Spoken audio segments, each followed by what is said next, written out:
Welcome, everybody. I'm here, Coach on the Couch here on Zaleski Sports. You're with Coach Davidson. Coach, Good to see you. thank you very much for letting me interview and ask you some questions here today. So to start off, obviously you're now the head coach of the Amherst Falcons varsity basketball team.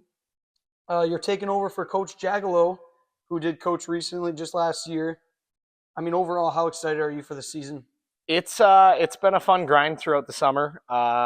First week of practice went well. Obviously, with the Thanksgiving falling weird this year, it's a little different.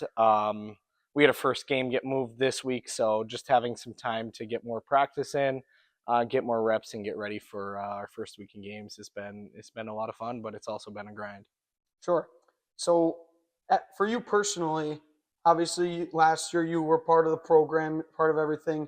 What made you want to apply to be the head coach of the Falcons this year, the varsity team? Yeah, well, I would take it back to growing up. My dad was a boys and girls coach in the UP. He coached a regional final team up there in 2003, and he coached until he passed away. So just kind of carrying on his legacy. Always wanted to be a head coach, and just had to wait for the right time. I will say I appreciate everything Coach Phil had done for the program, and wish him the best of luck at Rapids being assistant there. So you guys have started practice, is that correct? Yeah. We've had roughly 4 morning practices, some afternoon practices. Did a scrimmage up north with Three Lakes. Really good experience for us to see where we were at. Sure. How's the energy of practice? How did the scrimmage go over at Two Lakes? It was, the practices, the kids have really brought the energy, right? I've never really felt like I've had to bring the energy out from them. They seem to bring it to practice every day, which is something not all teams have. We went up to Three Lakes. I think, I learned from Coach Spadoni here in the football program. Every week I'll ask him, how is this team? How is that team? Like, do you think you should beat them? And one of his sayings always to me is you should never underestimate your opponent. And in talking with Coach Gervey up there, he definitely undersold his team. They'll be good this year. And I definitely underestimated what we were going into up there. Okay. And that bleeds into your players, right? So we did find out that we are not, in fact, the best team in the world, which is great. You need to have those moments as a team, and you need to be able to learn from those. So that's where we were at for the rest of this week, getting ready for that first week of games. Gotcha. So let's take it back last year a little bit. Obviously, probably not the best season. We went 4-10 in the conference, second to last, 11-15 overall. So it was a little bit of a bumpy season. What's going to be the main focus for improvement from last year? Did you notice anything from the guys that you're really honing in on this year and that you want to make better as the team continues? Yeah, we really need Parker to contribute a lot more than he did last year. He's going to have to be a focus for us. Sully will have to continue to score. Jack's really going to have to do his role in the post, and those other guys, Mike, Talon, Colton, those guys, Aiden Nerdahl, that didn't get a whole lot of time last year, really have big roles this year and big shoes to fill. So it's just finding those voices, finding those leaders this year, and then improving, right? So if you beat a team by 5 in our first round of conference with them, we should be looking to beat them by 7, right? Beat them by 10. So just trying to stick with that, especially if you're going away and then home, right? Away is always tougher. Home is usually easier. So I think, when we look at our schedule, week 2, our 6th game of the year is Menominee in Menominee. I think that's going to be a really big game for us to tell whether we can handle conference play at that away level. So you did mention some of those players that you got, like Sully Perkins, Jack Seeger, Mike Wadowski. Of course, you mentioned Parker Soulsby, how he's going to have a bigger role. What are the overall expectations for those leaders and those returning players? What do you anticipate them to bring to the table and show the younger class coming in?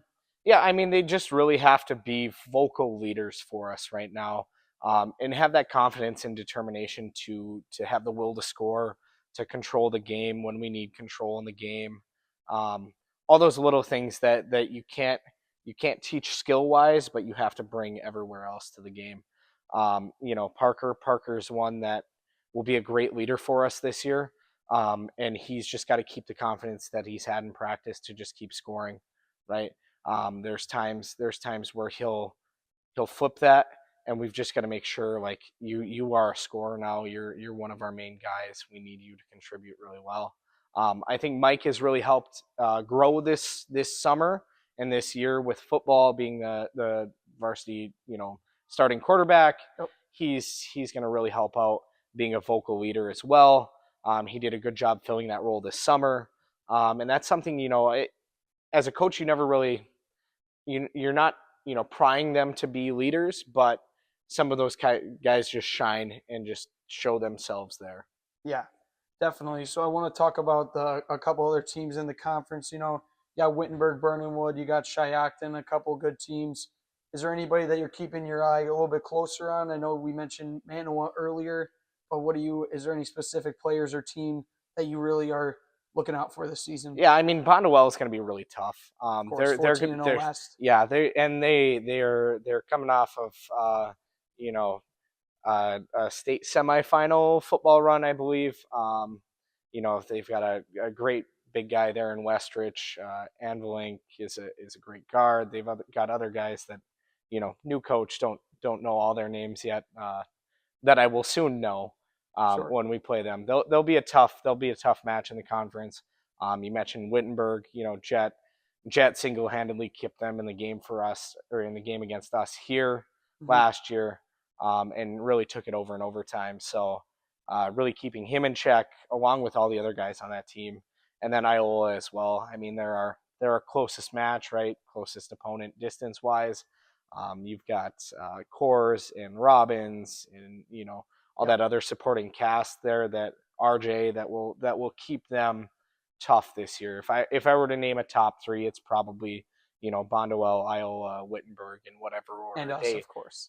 And hopefully and us, yes. I think they're going to be really tough. I think we're going to have to play really well to compete with them. But I think there's teams this year that we need to make sure we secure wins from as well. I think we have a chance to beat Manawa this year. I think we have a chance to beat Shiocton. They do return some guys. I think we have a chance to beat Wega. I think we have a chance to beat Menominee. And like I said, our true test, I think, in conference is whether we can handle Manawa and Menominee week 1 and week 2. Gotcha. So last question. Obviously, we covered basically everything. Overall, what is the confidence level going into your first year as head coach, and just the team overall? What is, on a scale of 1 to 10, what's the confidence level at? I would say like 7.5. We're doing pretty well. There's always, like, as a new coach, not new to coaching, but just new to being a head coach. There's just things that you don't know that you don't know. Yes. All the intangible stuff that you have to do that's outside of basketball. A lot of parents and players don't realize how much coaches put in outside of just coaching the game, coaching practices, getting in the gym, teaching them things. There's so many other things that go into being a coach that you don't really think about, but they're there as well. And those wear on you, right? You spend a lot of extra time on those as well. So in terms of scheme, offense, defense, we feel pretty solid in our program right now. But it's going to be a true test Monday. Make sure everyone to tune in to Amherst this season. First game is on December 2nd, 7 o'clock against, we've got Port Edwards. Edwards. Staff Appreciation Night. It's Staff Appreciation Night. So everyone, make sure you tune in. Thank you for listening. Coach Jarrett Davidson. Thank you. Thank you very much for your time.